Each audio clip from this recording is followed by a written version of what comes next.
The story of Samson's final stand and the fall of the Philistine temple is found in the book of Judges 16 verses 1 to 3, Judges 16 verses 4 to 22 and Judges 16 verses 23 to 31 of the King James Version of the Bible.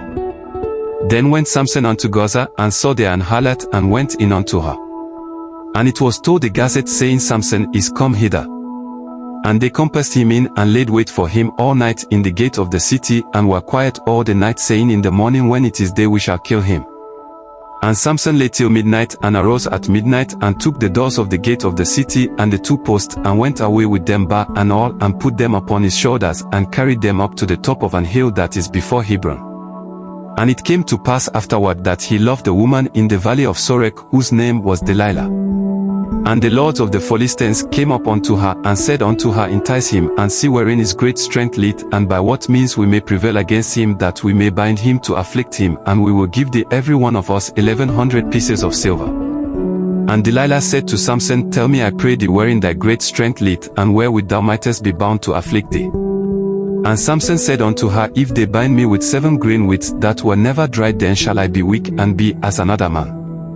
Then the lords of the Philistines brought up to her 7 green wheats which had not been dried, and she bound him with them.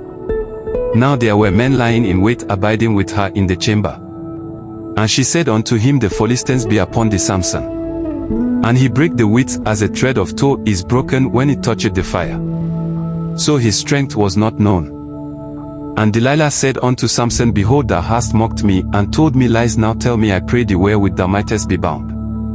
And he said unto her, if they bind me fast with new ropes that never were occupied, then shall I be weak, and be as another man. Delilah therefore took new ropes, and bound him therewith, and said unto him, the Philistines be upon thee, Samson. And there were liers in wait abiding in the chamber. And he brake them from off his arms like a thread. And Delilah said unto Samson, hitherto thou hast mocked me, and told me lies. Tell me, wherewith thou mightest be bound. And he said unto her, if thou weavest the 7 locks of my head with the web. And she fastened it with the pin, and said unto him, the Philistines be upon thee, Samson. And he awaked out of his sleep, and went away with the pin of the beam, and with the web.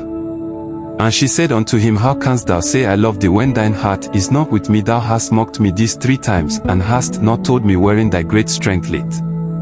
And it came to pass, when she pressed him daily with her words, and urged him so that his soul was vexed unto death, that he told her all his heart, and said unto her, there hath not come a razor upon mine head, for I have been a Nazarite unto God from my mother's womb. If I be shaven, then my strength will go from me, and I shall become weak, and be like any other man. And when Delilah saw that he had told her all his heart, she sent, and called for the lords of the Philistines, saying, come up this once, for he had shewed me all his heart. Then the lords of the Philistines came up unto her, and brought money in their hand. And she made him sleep upon her knees, and she called for a man, and she caused him to shave off the 7 locks of his head, and she began to afflict him, and his strength went from him. And she said, the Philistines be upon thee, Samson. And he awoke out of his sleep, and said, I will go out as at other times before, and shake myself. And he wist not that the Lord was departed from him. But the Philistines took him, and put out his eyes, and brought him down to Gaza, and bound him with fetters of brass, and he did grind in the prison house. Howbeit the hair of his head began to grow again after he was shaven. Then the lords of the Philistines gathered them together for to offer a great sacrifice unto Dagon their god, and to rejoice, for they said, our God hath delivered Samson our enemy into our hand. And when the people saw him, they praised their God, for they said, our God hath delivered into our hands our enemy, and the destroyer of our country, which slew many of us. And it came to pass, when their hearts were married, that they said, call for Samson, that he may make us sport. And they called for Samson out of the prison house, and he made them sport, and they set him between the pillars. And Samson said unto the lad that held him by the hand, suffer me, that I may feel the pillars whereupon the house standeth, that I may lean upon them. Now the house was full of men and women, and all the lords of the Philistines were there, and there were upon the roof about 3,000 men and women that beheld while Samson made sport. And Samson called unto the Lord, and said, O Lord God, remember me, I pray thee, and strengthen me, I pray thee, only this once, O God, that I may be at once avenged of the Philistines for my 2 eyes. And Samson took hold of the 2 middle pillars upon which the house stood, and on which it was borne up, of the one with his right hand, and of the other with his left. And Samson said, let me die with the Philistines. And he bowed himself with all his might, and the house fell upon the lords and upon all the people that were therein. So the dead which he slew at his death were more than they which he slew in his life. Then his brethren and all the house of his father came down and took him and brought him up and buried him between Zorah and Eshtaol in the burying place of Manoah his father. And he judged Israel 20 years. After Samson's death, the news of his final act spread throughout the land. The Philistine temple had collapsed, killing many of their leaders and warriors, leaving the Philistines in disarray. The Israelites, who had long suffered under their oppression, saw Samson's sacrifice as a sign of hope. With the Philistines weakened, the Israelites saw an opportunity to rise. Some among them believed that God had used Samson to strike the first blow against their enemies. Leaders arose in Israel, calling the people to cast off the Philistine yoke.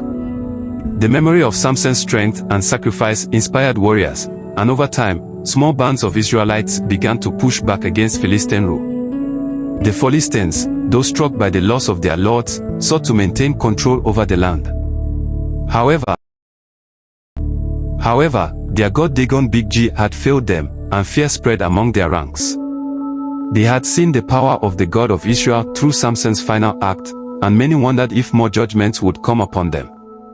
Though Samson was gone, his legacy endured. His death marked the beginning of a new chapter for Israel. Though their full deliverance would not come until the time of Samuel and King David, the fall of the Philistine temple was a turning point. Thus, the land remained in turmoil, with battles yet to be fought and victories yet to be won. But among the children of Israel, the name of Samson was remembered not just for his strength, but for his final stand, where in death, he accomplished more than in his life. Don't forget to like and subscribe.